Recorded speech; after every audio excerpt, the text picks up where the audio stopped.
Good evening, everyone, and thanks so much for joining us for tonight's webinar, Insomnia Toolkit for GPs. I'd like to start tonight's meeting by acknowledging the people of the Wiradjuri Nation and the different nations upon which we all sit tonight. I'd like to acknowledge that we work on the traditional lands of many Aboriginal clans and nations and pay respect to elders past, present and emerging. I acknowledge their continuing connection to land, water and culture and ongoing contribution to help shape the life of the communities in which we all work and live. We're committed to working in the spirit of partnership and collaboration with our region's Aboriginal communities and peoples to improve their health, emotional and social wellbeing. I warmly welcome Aboriginal Torres Strait Islander Australians who are present here tonight. Just a little bit of housekeeping. If you can't see your control panel, just click on the little orange arrow at the top right of your screen and that should open up the control panel. Everyone's automatically on mute to optimise the sound quality. If you have questions, could you please use the questions pane down the bottom of your control panel, and we'll try and save questions until all of our presenters have presented tonight. If you're phoning in, can you please email your full name to that email address there on the screen, cpd@wnsw.phn.org.au, just so we can capture your attendance for certificates, etc. The webinar tonight's being recorded. We're very fortunate tonight to have three great presenters with us. Hopefully you've had a chance to have a read of their biographies before the webinar started there. To kick things off, we might try and get a snapshot of who's come tonight, what profession you have. So we're going to launch a poll. Get your mouse ready to click, and if you can just tell us your profession, that'd be great.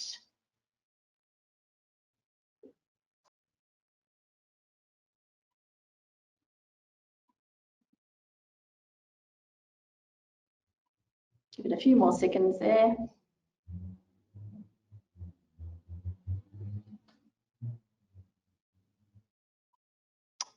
Last few seconds.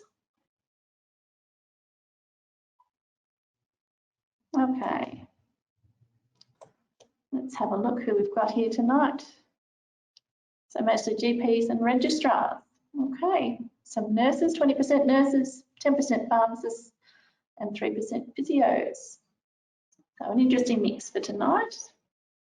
So presenting for us first tonight is Dr. Christopher Gordon. So I'll hand over to him to start his presentation.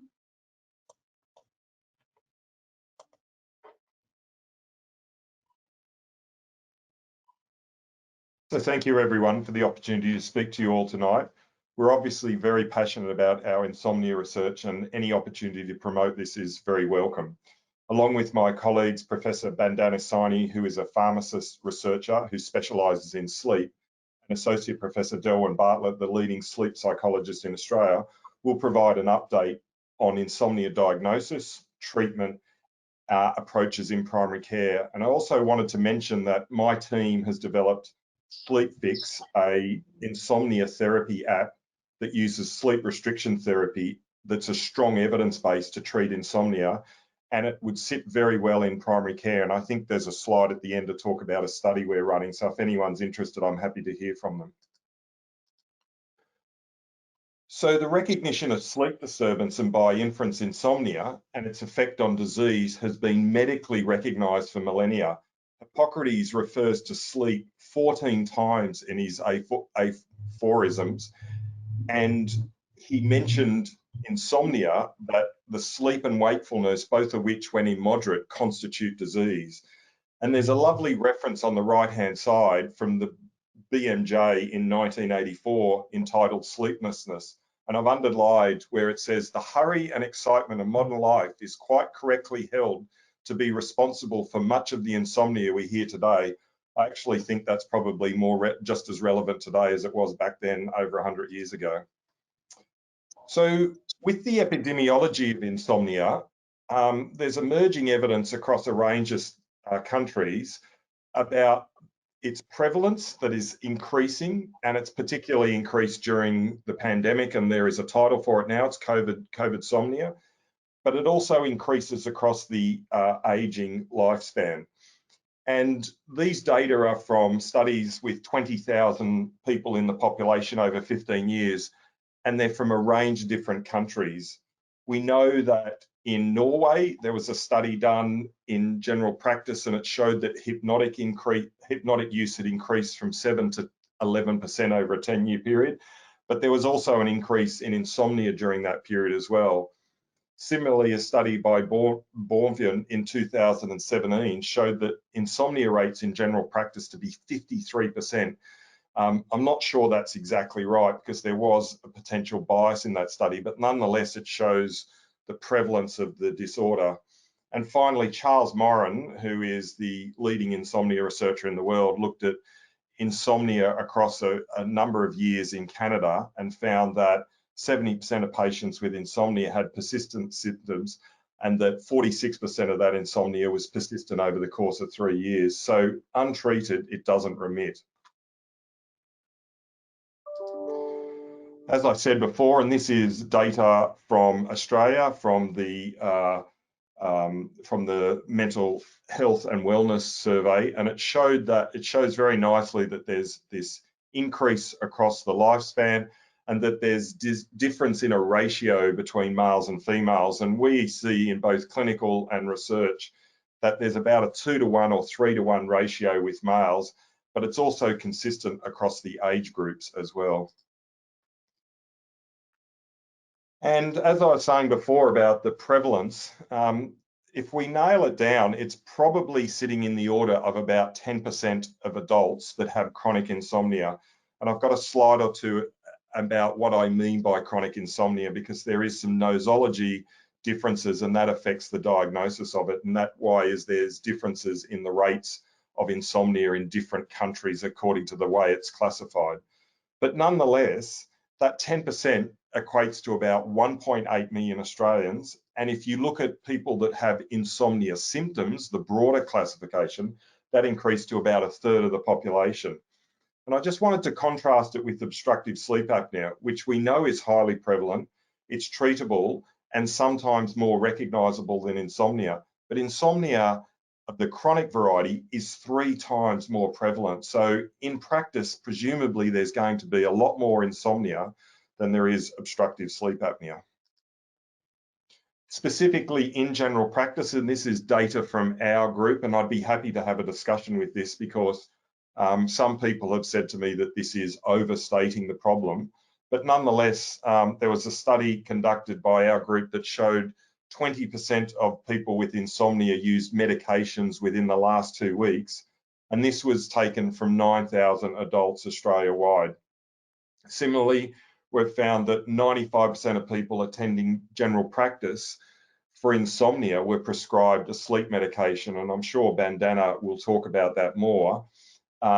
And that 1 in 10 people with insomnia seek treatment from GPs, and that was done by Delwyn Bartlett a little while ago. It shows that there's a large number of untreated people in the community generally, and with the comorbid nature of it with mental health, it's likely to be even higher. So this was the data from that 95% of people get prescribed a benzodiazepine. I just wanted to go through some of these figures here. And this is from Beach data, which is about 1.8 million GP patient encounters recorded over a fairly significant period. I think it's about 17 years, if I'm not corrected. And figure 1 shows that the management rate of insomnia really hasn't changed over the last 15 years or so. So there's a consistently rate of management within general practice. Figure 2 shows that far more patients are treated with pharmacotherapy rather than counselling, and the top line shows the medication prescription, and the red and the blue line show referrals or counselling service.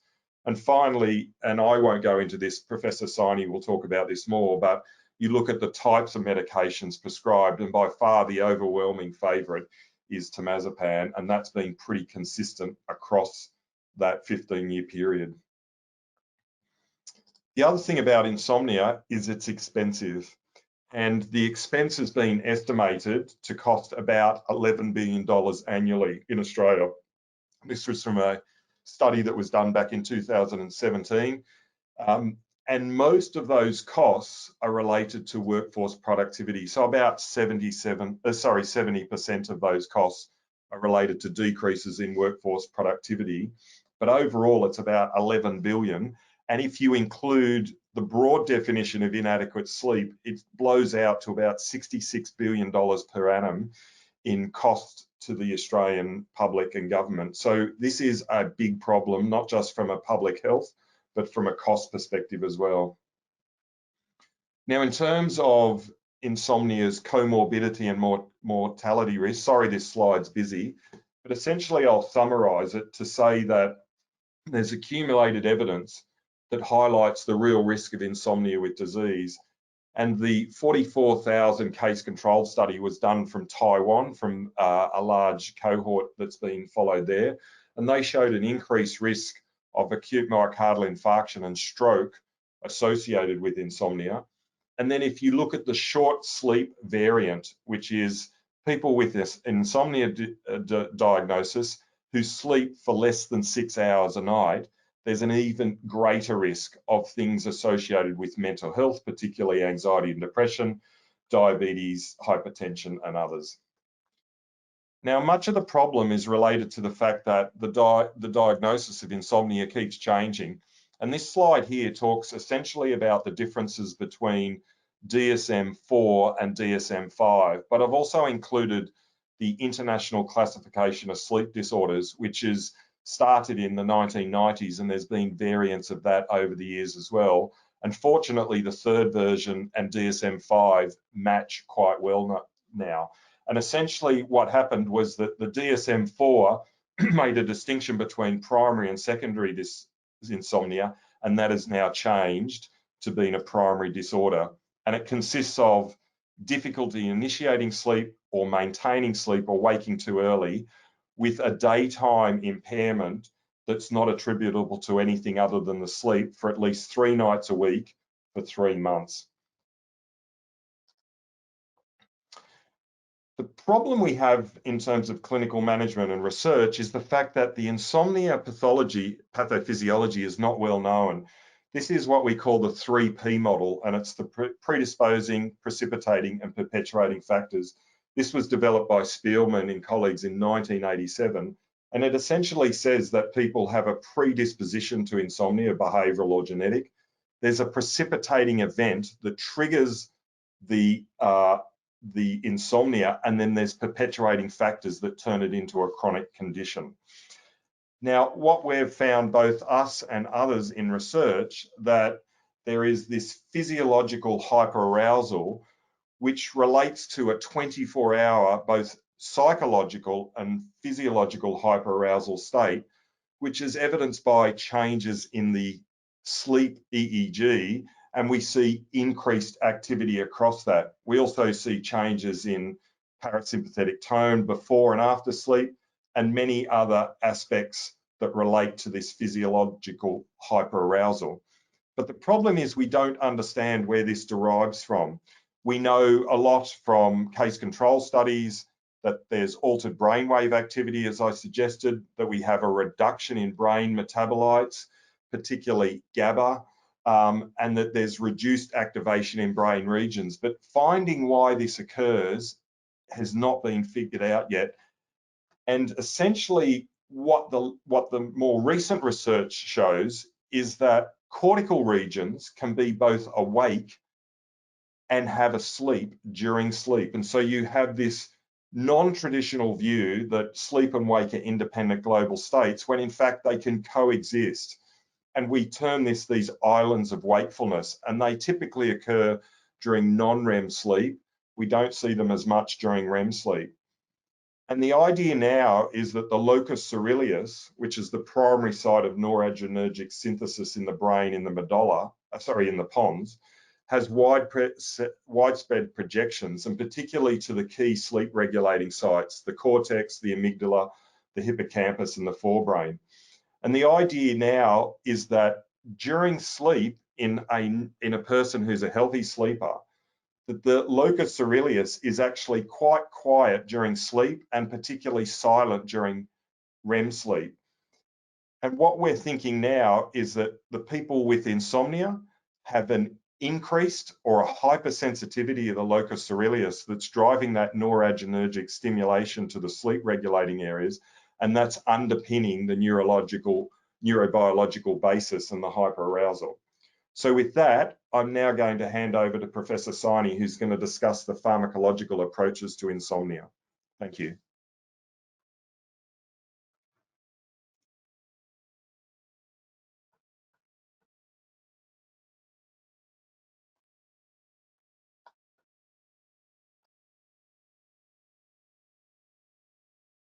Okay, is my screen visible?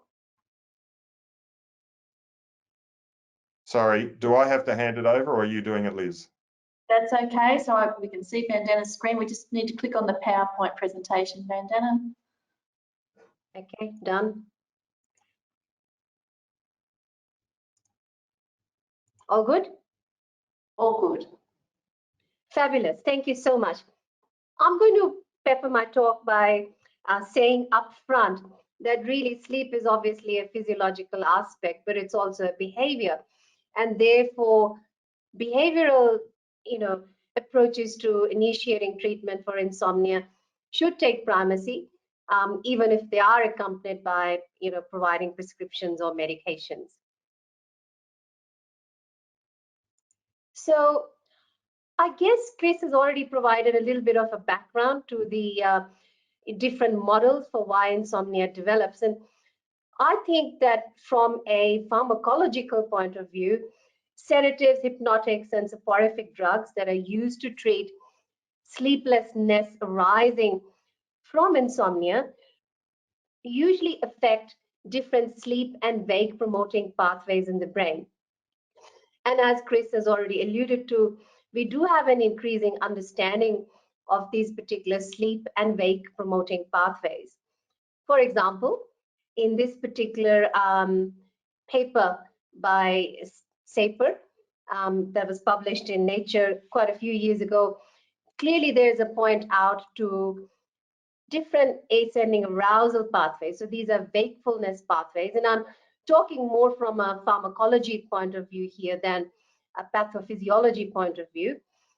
So as you can see here, there are two pathways. The first pathway, the orange one, begins in the pons area, and it's fueled by cholinergic firing or firing of cholinergic receptors under the influence of acetylcholine, and it relays messages to the thalamus.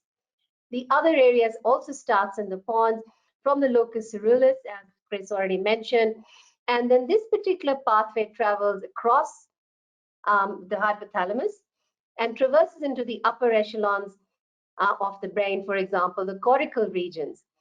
And along this pathway, as we can see, there are a range of brain areas which are rich in receptors for different monoamines. For example, noradrenaline, serotonin, histamine, dopamine, and also a new neuropeptide recently discovered in 1998 called Orexin. Interesting also to note is the fact that in this ascending arousal pathway, the firing of which or the signaling of which is meant to be promoting wakefulness, we also have a wide mesh of GABAergic neurons that feed into these pathways. And we know that GABA, of course, is an inhibitory neurotransmitter. So it looks like there's a nice tango that's done by neurotransmitters promoting wakefulness and GABA that is trying to dampen or maintain some balance to this wakefulness. Next, we have this ventrolateral preoptic area, also in the hypothalamus. And this is sort of, putting it simply, considered the sleep hub of the brain. And again, it's very densely populated by GABAergic neurons. These neurons obviously project into different areas of the ascending arousal pathway, and they're inhibitory in nature. And so when it's firing rapidly, what it's doing is it's promoting, sleep to happen. So putting these ideas together, if you think of when someone's awake, say in the morning when you've just gotten up, then we've got, different signals that come from possibly your own energy balance. So, you might have higher stores of ATP in your cells, the external light, sunlight, signals to the suprachiasmatic nuclei and the pineal gland, which switches off the production of melatonin. And these signals from the circadian system probably set in motion a range of events, because we know that there are, clocks in almost every organ in the body. So, for example, they would step up the production of cortisol from the HPA axis, and that's getting us ready for our flight or fight type modes. Now, interesting to know. Yep. Sorry to interrupt you. If you wouldn't mind just hitting that from current slide button so that your slideshow is big enough for everyone to get a good view of your slides. I've done that. Resume slideshow. Okay. Any better? Do you have two monitors? Oh, yep. Up the top now, if you press where it says settings, display settings at the top. Display settings, yep. And then go swap presenter. That's it. Yep. Awesome. Yep. Is that good? Perfect. Fabulous. Thank you. Sorry about that. So I think what I was talking about was orexin, and this plays a really key role in the circuitry. So, for example, these signals influence all of the neurotransmitters, the noradrenaline, histamine, dopamine, etc. But they do it also through the orexinergic neurons in the brain, which are present in about the lateral hypothalamus. And there's only about 15 to 20,000 such neurons in the brain. Now, orexin in turn promotes the action of these neurons, and these send messages to the thalamus and cortex, and so that you are well awake. Higher concentrations of these neurotransmitters or a higher activity of these receptors sends a very strong dampening signal to the VLPO, which I mentioned earlier was the sleep area in the brain. And that means that we are promoting wakefulness and dampening down sleep-related signals. Interesting that orexin actually does not have any receptors in the sleep center of the brain, which means that it has to exert its influence via the monoaminergic neurons. So, this mutual inhibition between the ascending arousal systems in the brain and the VLPO or the sleep system in the brain gives us a kind of flip-flop sort of switch, to put it very simply, that is.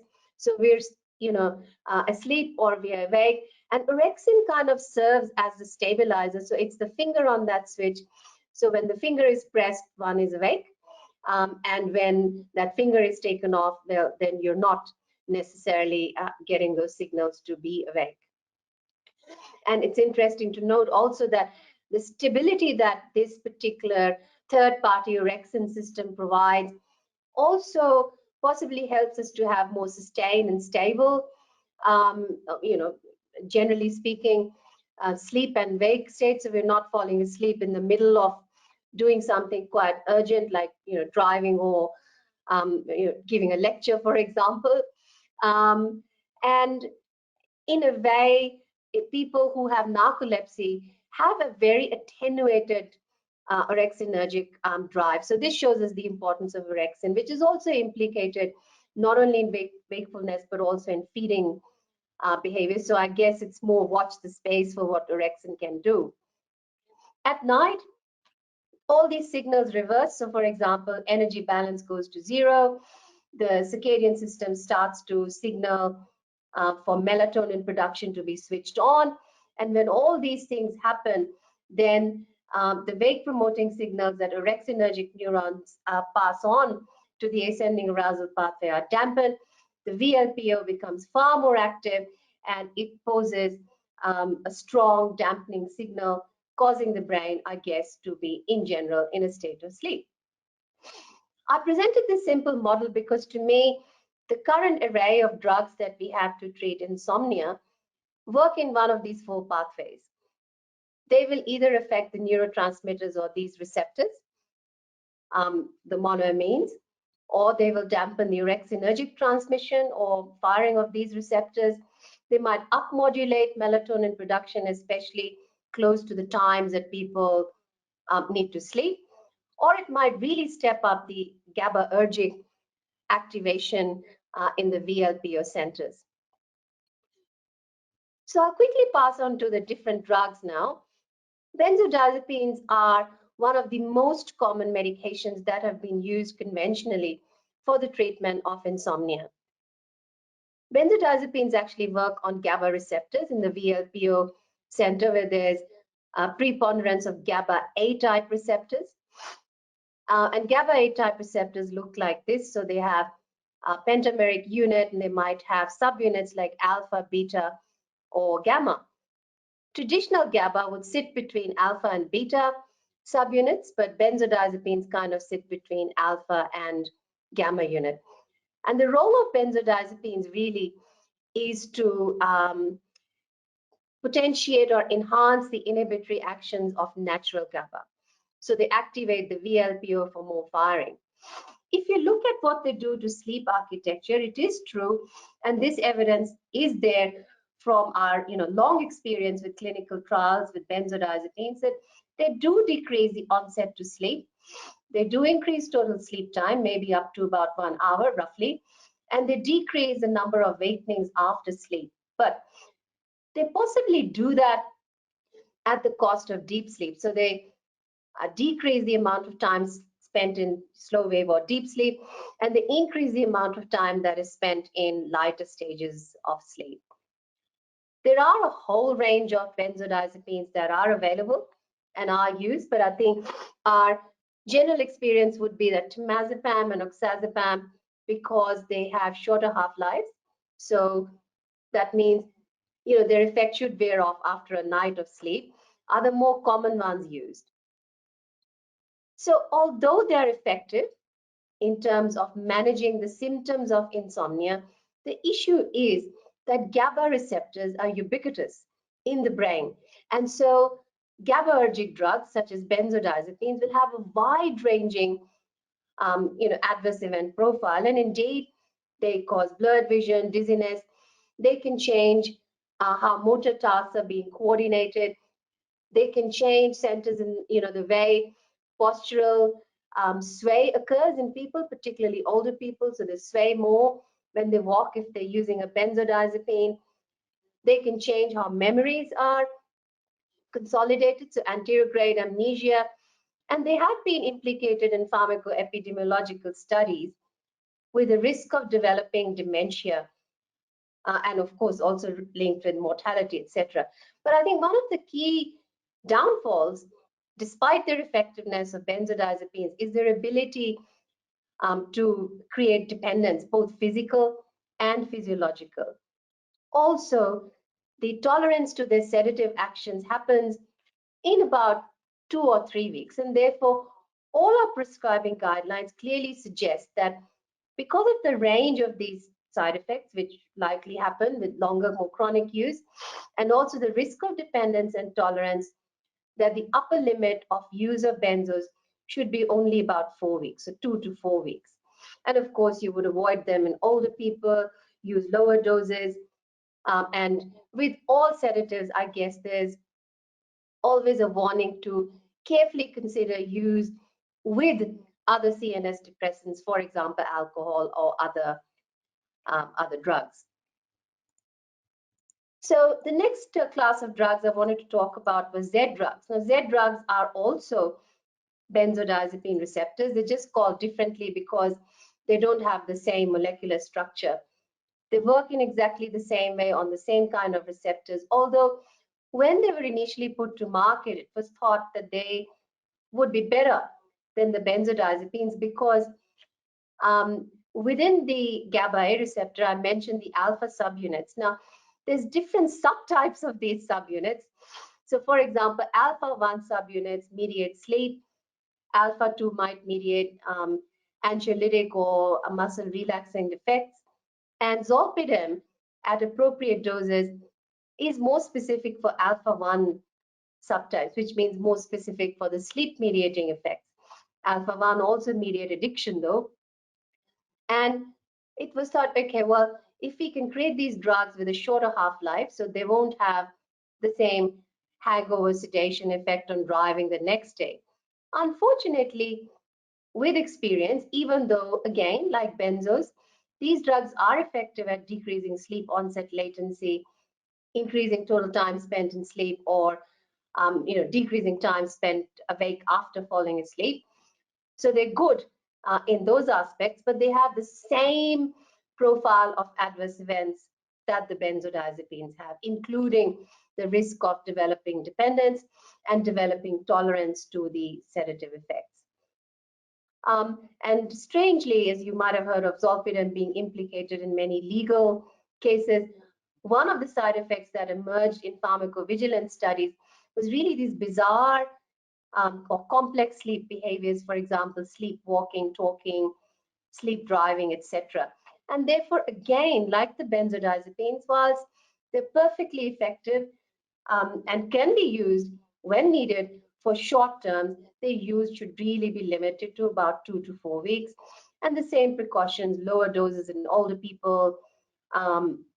Also suggested that zolpidem has some gender effects. So women metabolize zolpidem a little differently and slowly.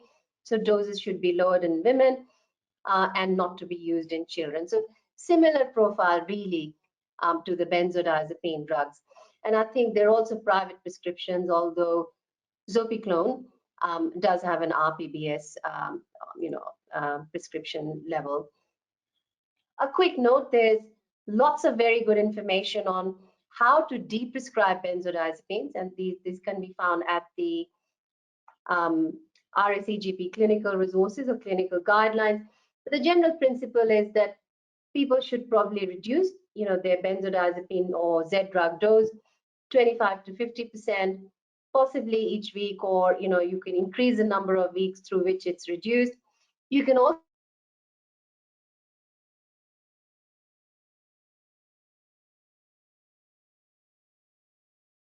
Thank you very much for asking me to talk today. So it's a slightly different perspective, and dealing with insomnia is very distressing for the individuals because it seems to sort of in many ways take over their lives, which is very difficult.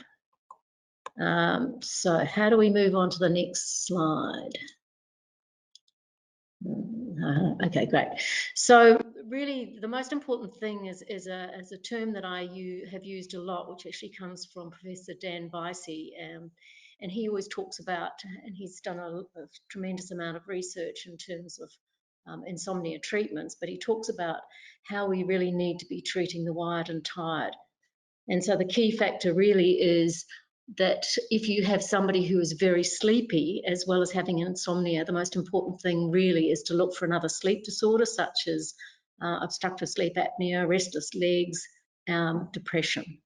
So it's really about this dreadful feeling for them of not getting enough sleep for their needs and an inability to recognise the lighter stages of sleep and to feel that there's something really wrong with them. And also there's also an inability to differentiate between dream sleep, REM sleep, and nighttime ruminations. So there's a lot of research to back up those sorts of situations that people are dealing with. So how do we define the sleep problem? Here on the left-hand side, there's an expectation. You go to sleep, you put your head down, you don't remember anything, you don't wake. And here on this other side is often the reality for individuals. So it's important to define when you're talking to individuals who actually say that they've got sleep problems at the beginning of a consultation, instead of leaving it to the last 2 or 3 moments, just as you're about to finish the consultation, which is very difficult for all of us. So what does the person really expect from their sleep? And how old are they? So I had a 86-year-old a couple of years ago who said he'd like to sleep through the night and wake refreshed. And I said, well, that's not going to happen at your age. And he said to me, well, why am I here? And I said, that's another really good question. But we did work it out, and I think he went away with a lot more realistic or a better realistic expectation of his sleep and how it relates to his particular age, which I'll talk about in a few minutes. So it's very, very important for individuals to recognise what normal sleep is, and it may not be particularly different from what they're currently expressing or and experiencing. So perhaps the most important thing is not, we talk about, you know, mindfulness and breathing and relaxation, but perhaps it's even better for us to have an idea about how can we help individuals to learn to slow down. We know that if you look down here at the bottom here in heart rate variability, and somebody's doing a breathing techniques, how they can actually really slow that heart rate variability down tremendously. This is from Headspace apps, and there's a number of different apps that are available just to help people to slow down, which is great. Any of the things that you find on the internet can be very useful, but they don't cure it. It's about slowing things down.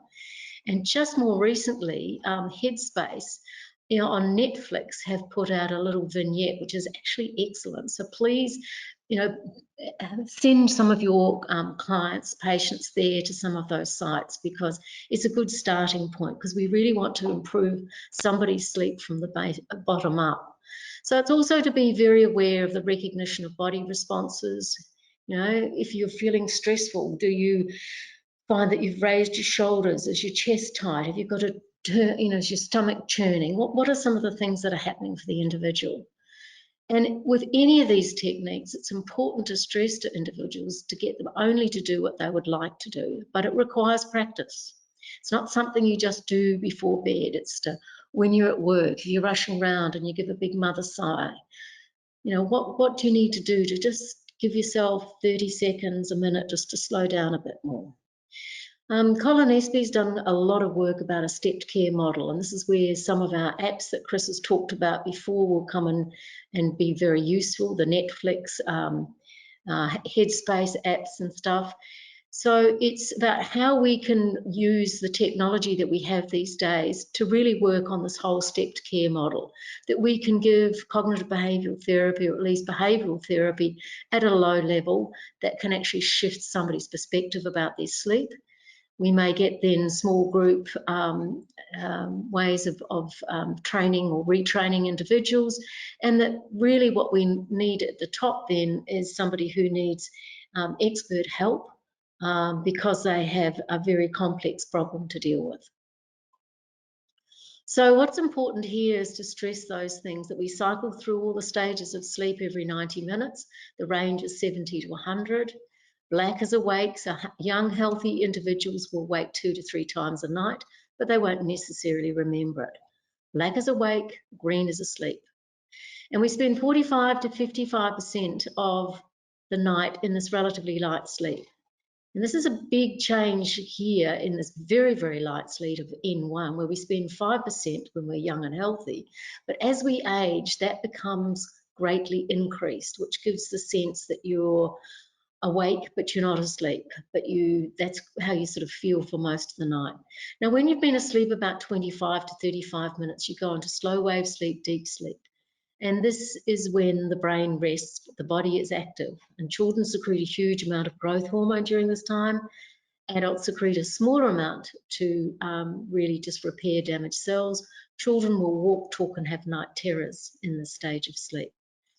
In this stage of sleep here of N2, we can move, we can easily be woken, and we have a lovely study that's been repeated many times in many different countries that you can see 10 minutes of EEG recorded N2 sleep.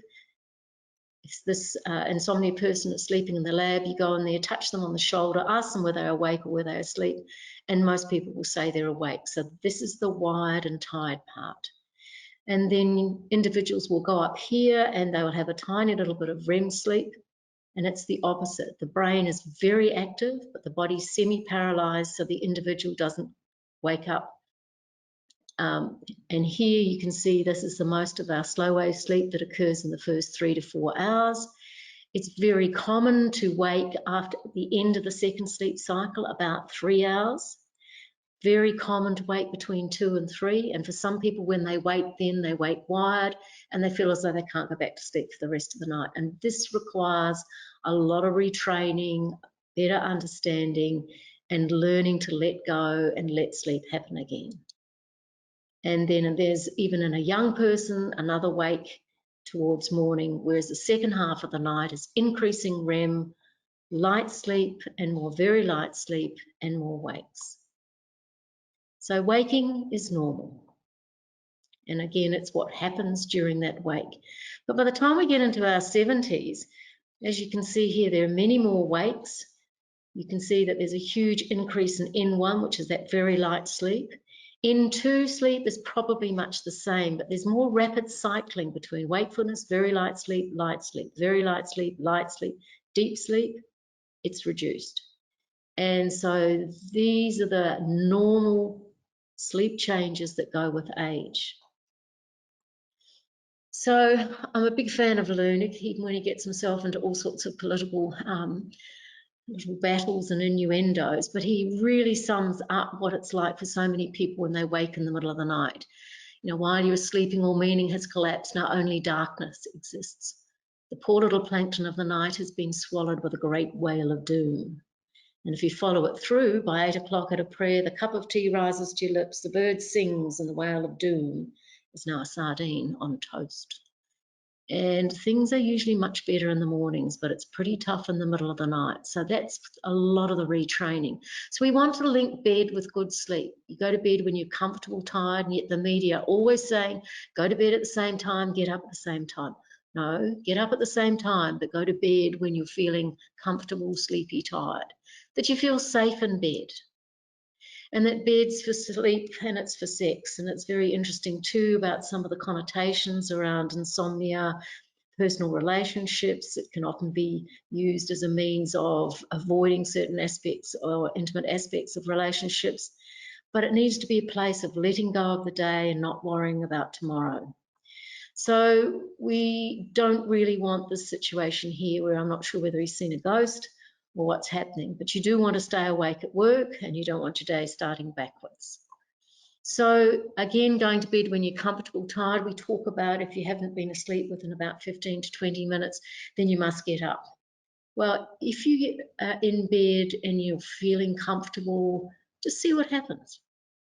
But if you get into bed and you're wired after 5 minutes, then you may need to get up, do a little bit of breathing, but stretching is really, really useful because it helps to get rid of all that excess muscle tension, and a little bit of slow breathing and stretching can be extremely useful. So it's not about sitting there looking at the clock all the time or worrying about it. So it's also not about getting up and working. It's not about ringing relatives on the other side of the world at night. Again, slowing down. It's not about getting up and eating. So blue light, as we all know, suppresses melatonin, but there's a lovely study that came out of France last year that was able to show that high levels of white light, green light, yellow light, and that interaction with computers and all sorts of other devices makes us very tired, but it doesn't actually help us to sleep. So really the aim of boredom, you know, years ago, if you were bored and you were at an airport and your plane was delayed, you were either sleeping or reading. So bed restriction is a balance of the current time that somebody's spending in bed and the current time that they're actually sleeping. And often these two are very, very different. It's not unusual for me to see somebody who's spending 9 to 10 hours in bed, absolutely convinced that they're only sleeping for 4 or 5. That's a long time awake. So estimating sleep time now, and staying in bed's not pleasant. So do you want to be a victim, or do you want to be the victor that you can slowly work through all of this? So it's about working out, are you more of a morning person or more of an evening person? What are your current bedtimes, getting up times? And here we have our sleep fix, which we did a study on a number of years ago. Chris and I were heavily involved in this. And we had wonderful individuals who for 3 weeks had only 5.5 hours in bed, which is pretty daunting, but it really improved their sleep and they were very committed to it. So it is something that's very useful. So as you start to sleep a little bit better, then you gradually improve or increase the time that you spend in bed, and you put it all together. It's about slowly making it work, but working with the person to help them, but what they can actually do versus us deciding what they, in quotation marks, should do. And this is one of my favourites, of paradoxical intention. Sit up on the edge of the bed if you're wired. Keep the room dark. Stare at the opposite wall and quietly say to yourself, stay awake, leave it alone, let it go. Because really, Mary Poppins had all this under control when she sang the children in the movie after they'd been flying around the rooftops of London. She sang them the lullaby, stay awake, don't close your eyes, don't lie down upon your bed. Your pillow's not soft and deep. And the children went to sleep. So the most important thing is getting up at the same time, you know, making it work for you. Exercise, light. Going to bed doesn't guarantee going to sleep. So thought management, but not the thought police. So if somebody's in bed feeling out of control, it decreases the length of their sleep. And we also have to be very aware that sleep difficulties can also be a first symptom of depression, because there's a very strong bidirectional relationship between insomnia and depression, and we have to always keep that in mind. There's no off switch. If there was an off switch, we would die every night, and if you lived on your own, you'd have no one to turn on your brain the next day. So it's about letting stuff play in the background. There's an attentional bias. Who's responsible? You know, my brain's out of control. Whose brain is it? So inadvertent training to think when awake. Sometimes it's the only time that individuals have had the chance to think. And so that becomes cued with being in bed of either going to sleep or waking on in the middle of the night. So this little girl is extremely brave. She's sitting there with the big red monster, and she's asking the big red monster if he, she, or it wants some tea.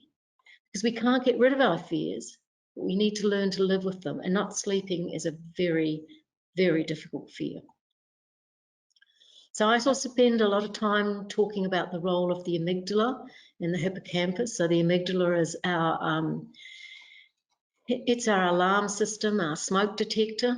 The hippocampus is very important in terms of memory. It's also very important that we can store memories and date and stamp them, because if we aren't able to do that, that's a huge factor that we can have repeating stories playing around and around, which often happens in post-traumatic stress disorder. So here, if we're looking at functional MRI, we can see that the amygdala, it works 24 hours a day, 7 days a week. And so we have to be very aware that when we're in slow wave sleep, there's very few signals that get to the prefrontal cortex or the medial prefrontal cortex. And that sort of allows that part of the brain really to have a rest and enough signals to keep the cortex going. So we have to sort of give people a better understanding of what's really going on, because the emotional part of our brain has to work overtime all the time, because we need to be able to have that ability to, you know, flee or fight. So we often think about the mind as being left as logic, right as creative, but we can also think about it being our friend, that you look forward to going to bed, you learn to let go of the day, or you sabotage yourself on a nightly basis by worrying about it, tuning into places on the internet that say all the things that you won't be able to do the next day if you haven't had X number of hours of sleep. It's just about working with what you've got and getting that better understanding going. Exercise is so important. You know, the 3 pillars of health are exercise, sleep, and nutrition. So if we look at evening versus morning exercise, this was a small study, but it was a crossover study. And exercise itself doesn't necessarily, which I find very interesting, improve subjective sleep quality. But what was very interesting, it reduces the number of stage shifts, which was important, that was more stable. And they found that both regimes of morning and evening sleep, you know, also were responsible for reducing the arousal index. But morning exercise reduced wakes in the group who had difficulty initiating sleep, but not those who had early morning wakening. So acute morning exercise does improve sleep quality and reduces wakes in the second half of the night. We have to be very aware of what we eat and the health of our gut. And the brain-gut axis can influence too in ways that we often don't think about it so much in terms of cognitive and emotional processing. Healthy gut bacteria such as Lactobacillus and Bifidium bacterium found in the gut also secrete GABA, which has a role in tryptophan. We have tryptophan is the precursor to serotonin. Serotonin is the precursor to melatonin. So we know that when there's GABA dysfunction, there's usually issues relating to anxiety and depression, and the role of serotonin is very important. And this is a little bit of tongue-in-cheek. Mice with higher healthy gut bacteria had higher levels of serotonin. Did they feel better and sleep better? We don't know. So I always sort of spend a little bit of time of talking what you can in terms of perhaps changing some diet in terms of foods that are high in probiotics. We know that the polyphenols give us more energy. Anything with a red skin is particularly useful in that anti-inflammatory responses. Green tea can be healthy. Other flavonoids are influenced in terms of being perhaps ameliorating cognition in some aspects of dementia. Fruit flavonoids, aronia berry polyphenols, all of these things are really interesting things that are coming to light. And so it's brain body care, it's understanding sleep and mood. Timing of light is huge, which we didn't really have time to go through in any great detail. Diet, exercise, really addressing those ruminations, and always look out for circadian rhythm disorders of somebody who has great difficulty with sleep onset.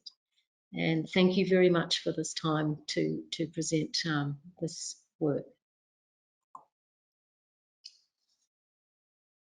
We might just try to get Bandana's presentation going again.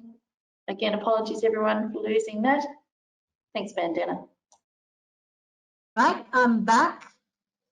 So I think I was just speaking about deprescribing when my computer crashed, and I'll pick it up from that point. So deprescribing is important. There are guidelines how to do it, and they need to be, these strategies need to be supported for people with other behavioral treatments, for example, when they're attempting, otherwise they will relapse. So I'll move on to one of the most exciting discoveries in sleep medicine, I think, in terms of insomnia treatments at least, and that's orexin receptor antagonists. So I already discussed how important the role of orexin in maintaining wakefulness was. And so clearly, if you can create receptor antagonists, they will cause sedation. And indeed, some of the drugs that have been trialed, suvorexant or Belsomra, which is now on the Australian market, is a dual orexin 1 and orexin 2 receptor antagonist. When we look at what it does to sleep architecture, it's probably a little less effective than benzodiazepines in terms of decreasing sleep onset latency. But importantly, it does not seem to impact, deep sleep, and it helps people maintain, their sleep. So there's less awakenings after people have attempted to sleep, and it does increase total sleep time. So a great alternative for people who might be having more issues with sleep maintenance problems. Now, in itself, it's effective. That's why it's been listed, but it's not without its side effects. For example, it has to be very carefully timed. So it has a slightly longer half-life, and so we need to plan to give the tablets about 7 hours before planned waking. It might affect driving for up to 9 hours. And of course, it shouldn't be used in people with narcolepsy because they already have a dampened orexinergic drive. And it also does have, hangover, sedation. It can cause side effects, headache, etc. And some rare, unique side effects, for example, hypnagogic or hypnopompic hallucinations. These are hallucinations that occur at the transition from wake to sleep or from sleep to wake, but they're relatively rare.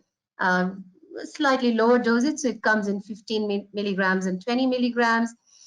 Slightly lower dose, 15 milligrams in older patients or in those with hepatic illness. So I think despite this list of side effects, it really is a good alternative when there are people or patients for whom benzodiazepines are just not suitable or they have been deprescribed. So moving on then to, I guess, there's been a lot of discussion about the adverse events related to benzodiazepines and the need for them to be prescribed really short term.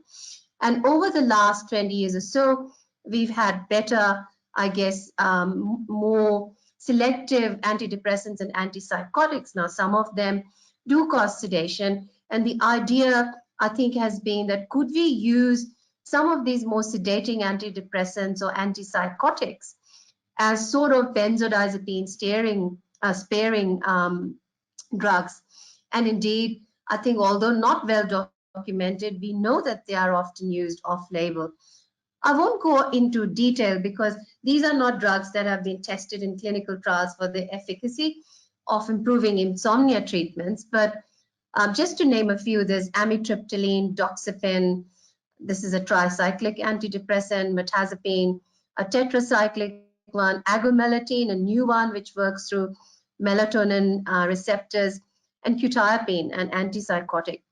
Now, all of these, if you look at the description, all of these have receptor blocking properties. So they block receptors, histaminergic receptors, serotonin receptors, dopamine receptors, noradrenaline receptors. So it's not surprising that some of these drugs would cause sedation. But I think the question is, A, do we have evidence that they work purely in insomnia? Not really. There's never been any trials. The other issue is, well, are they safer than benzodiazepines? Well, if you look at their adverse event profile, you know, very often there's a range of metabolic, cardiotoxic, and psychosomatic type of side effects, which mean that if you look at the balance between benefit and risk, then the risks are nearly as high as benzodiazepines. Maybe there's less issues with dependence, but apart from that, you know, they're nearly as risky as using benzodiazepines. So I think a careful and judicious consideration should be undertaken when these are being prescribed or supplied. And most prescribing guidelines suggest that since insomnia often does occur with mental health problems, for example, depression and or anxiety, then in those patients, it might be worthwhile to preferentially select an antidepressant, such as one of these, that has a sedative effect, because then that might improve their insomnia as well. But to use them primarily in someone who just has insomnia at this stage, things might change with increasing evidence or more trials, but at this stage, it actually doesn't really make sense. Moving on to melatonin then, and I described how melatonin is a neurohormone that is primarily a signaling factor for the circadian system. So in the morning, melatonin production is switched off, with light and other clock signals, and at night, the production of melatonin is switched on. So clearly, exogenous melatonin will attenuate the wake-promoting drive, primarily through the circadian system, and therefore it should have a soporific effect. It's probably not a sedative in the conventional sense, but it will have a soporific effect. Interestingly, melatonin by itself is less effective than melatonin receptor agonists, but there are no melatonin receptor agonists that are as yet available in Australia. They are available overseas. So again, that's a little bit of watch the space. The other thing is that melatonin evidence for insomnia, in some trials, it was only evident for people who were older, so people older than 55 years. And even then, the evidence suggested that the improvements were more in subjective sleep quality rather than objective markers of, total sleep time, etc. The beauty of melatonin, of course, is that it maintains sleep architecture, so it's not going to interfere with what your regular or normal patterns of different stages of sleep are, and it does have a relatively safe, adverse event profile. So I guess in people who fit the bill, where they might be older, or there is really good evidence for the use of melatonin in circadian rhythm disorders or jet lag or shift work. So people where the sleep problem or insomnia-like problem is stemming from these circadian issues, well, melatonin is a good try. But otherwise, its evidence in general for insomnia is limited. As most of you would know also that melatonin has recently been downscheduled, so the extended release tablets available will be down or have been downscheduled to pharmacist only medicines. And so it's really important that a careful discussion with the patient about their insomnia prior to supplying melatonin is undertaken. And it's used when someone starting at a low dose, about 2 milligram, has to be taken before bedtime, 1 to 2 hours for the extended release, or half an hour if you're using other, immediate release products. And 13 weeks is about the limit of the evidence that we have. So the trial shouldn't really exceed for more than that. There's also increasing use of melatonin in children with neurodevelopmental disorders. So it's known that this subset of children might have abnormalities in the circadian rhythmicity and melatonin secretion. And so after many years of working out that there really is no evidence, but there's clinical experience that has been mounting with the use of melatonin in children. So recently we did have a dosage listing for children. So the dose could range between 0.5 to about 6 ideally. But most of the melatonin that's used in children is compounded or made to order on a specialist prescription. Finally, we come to some of the over-the-counter medications. So antihistamines is what immediately springs to mind. So as I discussed earlier, histamine really mediates wakefulness. And in fact, some of the sedative actions, even of antidepressants at lower doses, are mediated by blocking histamine receptors.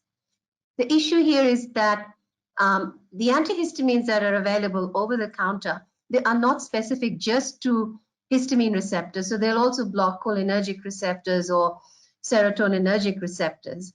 But I think the bigger limitation is that the tolerance to the sedative effects of these antihistamine develops very quickly, even in about 4 days, for example, for diphenhydramine. So that limits the use of antihistamines, over-the-counter antihistamines, to acute settings as well, when the use has to be less than 1 week. The insomnia is caused by an immediate precipitating event.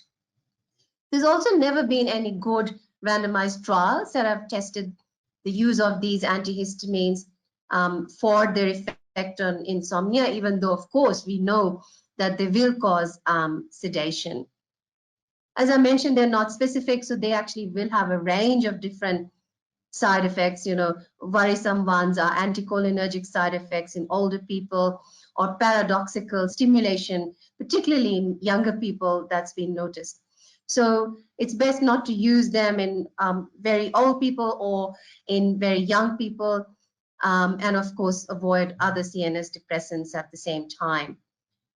It's also thought that they actually support non-REM sleep, and so they're not as good at decreasing sleep onset latency. So if you're looking over the counter and there's someone that seems to have more issues with sleep maintenance rather than going to sleep, well, then at an acute 4 to 5 to 1 week of use, these might be used in those circumstances. And I think the one population where they can be preferentially used are pregnant women or breastfeeding, where we've had long experience of the use for various reasons, and they are relatively safe, and that goes for both doxylamine and diphenhydramine.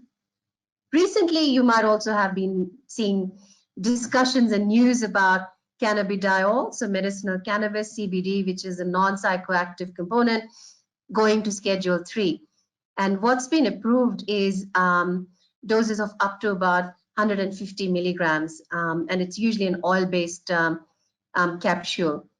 Now, the evidence for its use in insomnia, again, is rather limited. I think there's more solid evidence for CBD effect in anxiety, but we do know that CBD works on two types of cannabinoid receptors, vanilloid receptors and also serotonin receptors.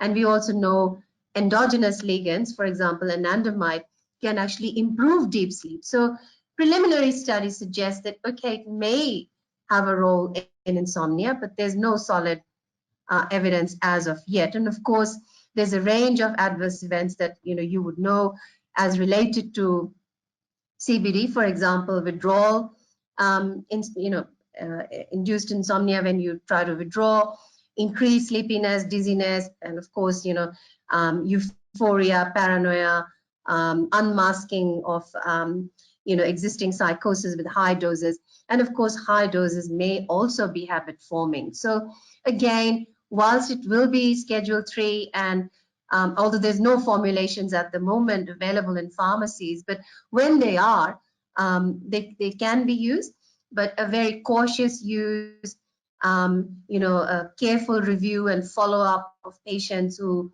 wish to use these would have to be undertaken until, of course, we have more data on whether these are really effective. And finally, there is a variety of complementary medicines that are available. I've just listed a few, passion flower extract, chamomile, tea, valerian tablets. And I guess we've all been told, and it's certainly true, that there's very little evidence for their use. So the trials that have been done with these complementary medicines are rather small, not robust enough to provide us with enough evidence for their use. Having said that, we do know, for example, for valerian, the active moiety in valerianic acid looks like a benzodiazepine, and it can work on GABA receptors. So it likely does have sedative properties, but the formulations are not necessarily standardized. We wouldn't know which dose would be the most effective dose to use. Having said that, I think we all know that patients with sleep disorders are particularly interested in complementary medicines. So I guess from a patient-centered integrated care approach, if patients want to trial these, I think it's important, particularly for pharmacists, to make sure that there's no drug interactions possible with these complementary medicines and other drugs that the patient is using, and then provide these with counseling and an offer to review them. We also know, of course, I'm not sure if Delwyn mentioned in the time that I was not on the webinar, that there's a large placebo effect in insomnia. So many people will come and tell us, many patients will come and tell us that I used X or Y complementary medicine and it really worked wonders for me. And I think that has to be respected as long as there's safe use. Finally, I would say that if we went back and looked at the arousal pathways and the number of neurotransmitters that are implicated in these wakefulness pathways, it's very clear that a wide variety and classes of drugs that might be used for a range of conditions, cardiovascular, asthma, thyroid problems, contraceptives, all of these, can cross the blood-brain barrier, and therefore they stand to affect the balance of sleep and wakefulness pathways in the brain. So if there's a patient who has recently started on a new medication and they feel that they're having some problems with their sleep, it's a good idea for practice pharmacists, for GPs to refer to the pharmacist to have a quick check if there are any medications the patient's on that might have caused the problem, and if there are alternatives to that medication, rather than putting in another new medication to manage the insomnia. And the last thing I'll say is that I think even on the news last night on ABC, they were showing how benzodiazepines and other sedatives are implicated in about 10% of motor vehicle accidents. And pharmacists in the audience would know that when we dispense medications with sedative effects, we're obliged to put a label 1 or label 1A to warn people that the drug might have impact on your driving, or if you're operating heavy machinery, that you need to be careful. But I'm just putting this slide up here at the last just to say, well, as healthcare professionals, we do have responsibility, for example, in assessing fitness to drive, and although that's more related to medical conditions than medications, it's really important to bear in mind to ask people questions about when they might take the medication, what time are they going to go to work and be driving their car, and make sure that these medications, effective for sleep, helpful to people who are having difficulty sleeping, but we want them to be safely and effectively used. So I think I'll kind of end my talk there. Liz? Thanks so much, Bandana. We are running fairly tight on time, but we'd like to try and take some questions. People can type them into the questions box there. We might just start though, while people typing away there, with a question probably for you, Bandana. Dr. Gore would like to know some brand names of that orexin receptor medication. So the brand name is Belsomra, B-E-L-S-O-M-R-A, Belsomra. It's not on the PBS though yet. Thanks, Bandana. Do you want me to type it out? If you do put that in chat, that would be great. We've got a question from Dr. Ward. What about melatonin immediate release, sourced from the internet? I think the same discussion that we had for melatonin in general. We don't really have evidence that it will work in insomnia. Sourced on the internet, you've got to be sure that the formulation is of high quality. You know, when people have an issue with circadian rhythms, you know, they might have jet lag or shift work or other actual circadian rhythm disorders, well, maybe it has a place in treatment. Immediate release means you have to also very carefully orchestrate when you're taking the drug, so half an hour before bedtime. But I think really watching who the patient is, what the stemming problems are, and then, you know, recommending it.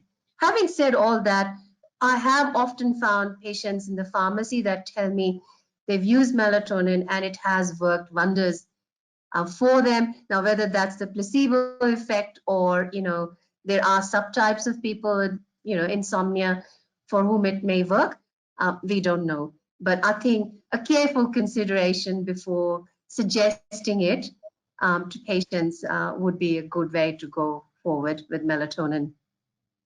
Can I just add something to that too, Bandana? Melatonin in a small dose, sometimes 5 and 6 hours before somebody's desired bedtime, can actually be very useful for circadian rhythm disorders, particularly delayed sleep-wake phase disorder. But it's very difficult to get the timing right. Agreed. I also see a lot for children. Yeah, I was saying that we don't have evidence, but I do see a lot of compounding prescriptions for melatonin. So it is really used in children as well, but more for, you know, autism spectrum or children who might be using psychostimulants for ADHD, where, you know, sleep then becomes a problem. And it does have a reasonable safety profile. So we've got another question from Greg. Is there any evidence of how many people with insomnia could be managed with non-pharmacological approaches alone? Chris, you, me? Unmute. Sorry, most said thing on Zoom. There are many organisations across the world that have recommended cognitive behavioural therapy as first-line therapy. We're obviously sensitive to the needs of primary care and general practice, that it's often not amenable for the duration. And so it's recommended as first-line therapy in a large number of patients. The issue is whether or not you could use a component or components of cognitive behavioural that may be effective. And I suppose what we're advocating in the first branch is that people do brief behavioural therapy for insomnia, which is a behavioural manipulation of sleep that Delwyn spoke about, sleep restriction. That tends to be very beneficial, not for everyone, but it does tend to increase the homeostatic sleep drive, which does have a biological underpinning. However, it doesn't work as effectively on the cognitive components, but the evidence in primary care, unfortunately, is that most people are still treated pharmacologically, and large numbers of those could be treated non-pharmacologically. Delwyn?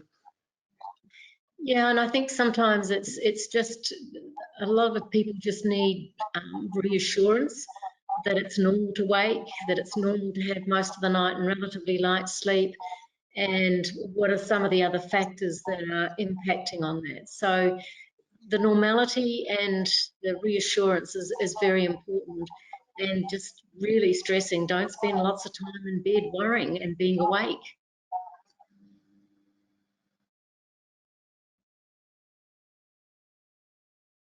Thank you for that. We have another question from Monica. If you guys could just discuss the sleep app. Yeah, so I'm happy to start on that. So my team, Delwyn and I, were leading a team that have developed an app called Sleep Fix.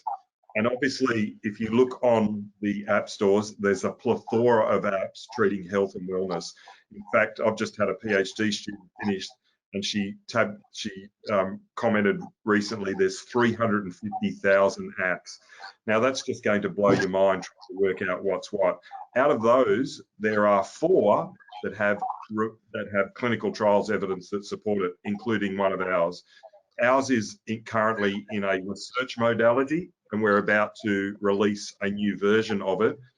What we're running currently is a trial in general practice to see if the uptake rate is greater in people who get prescribed it from a general practitioner. And here's the pamphlet flyer, and I'm happy to talk to people separately. The app uses sleep restriction therapy. It's personalized, it's synchronized with a Fitbit so that they can add in their sleep times automatically. And in the clinical evidence, it both improved insomnia symptoms, but also improved engagement. And Delwyn alluded to this several times. It has to be the right size fit for different participants. Some people will like it, some people won't. But as a first-line therapy, it can be very effective before you try more sophisticated interventions, i.e. sleep psychologists and more broader cognitive behavioural therapy. You're just trying to get us out of a job, Chris. I'd just add for our audience, there is a handout of that brochure about the sleep app that you can download. So if you have a look at your control panel and click on the handout section, you should be able to download that PDF. We've got another question. Oh, sorry, Chris. I'm happy to, we're just about to get it into production again. I'm happy to provide people with access codes to it so they can use it themselves.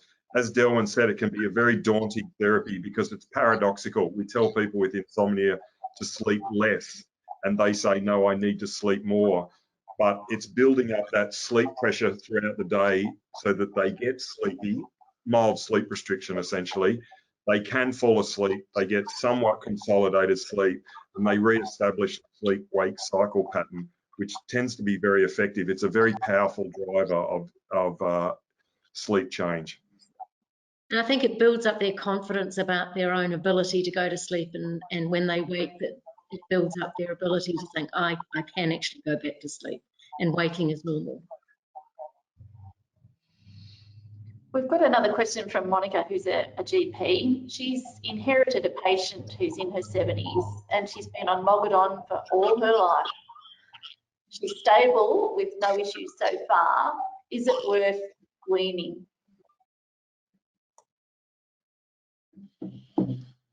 I think it's going to be worth weaning, because if you can even save a little bit of time without, exposure, it's probably not doing anything in terms of helping her sleep anyway, because she would have been tolerant long ago.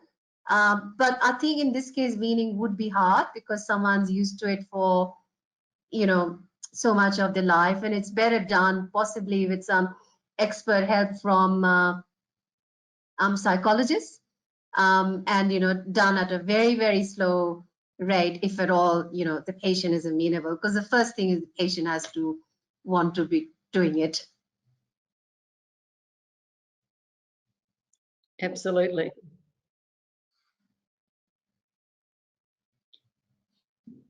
I can't see any more questions for the moment. Anyone else? Oh, we do have another one, I'm sorry. Hypnotherapy, is it good? That's another question from Monica. Look, I think hypnotherapy can be very useful, but again, the individual has to actually believe that the hypnotherapy is something that they actually believe in, that it can help.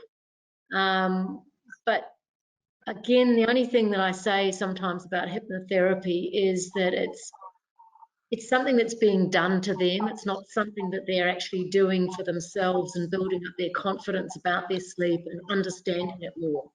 So therefore, if they have a bad night, they can easily go and, oh, this doesn't work. And so that's sometimes a downside of it. But if it gives them some relief in the early stages, you know, it's fine. We've got another question from Greg. Once withdrawn from a benzodiazepine, how long does it take to become sensitive to it again? If you're totally withdrawn, you know, let's say over a month or so, you will be sensitive to it again.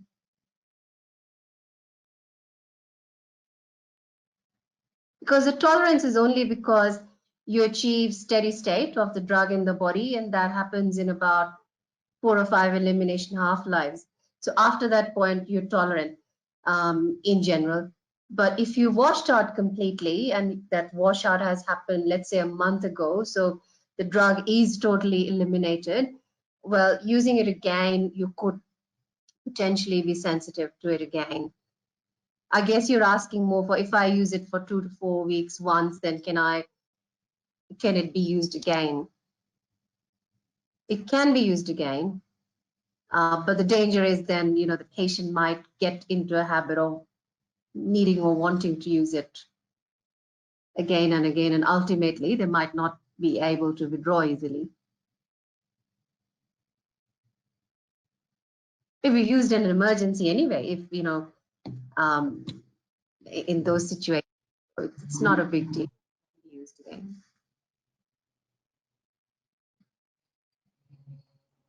Thank you, everyone. If there's no more questions, we might finish up there. Thank you so much, Bandana and Chris and Delwyn, for your time tonight and such great presentations. There is a QR code up on your screen now. If you could please complete an evaluation before you go. We will send out, as I said, that handout about the sleep app to everyone who's come tonight. You do still have a second to download it off the handout section of your control panel before you go. Have a good night, everyone, and thank you so much for coming tonight.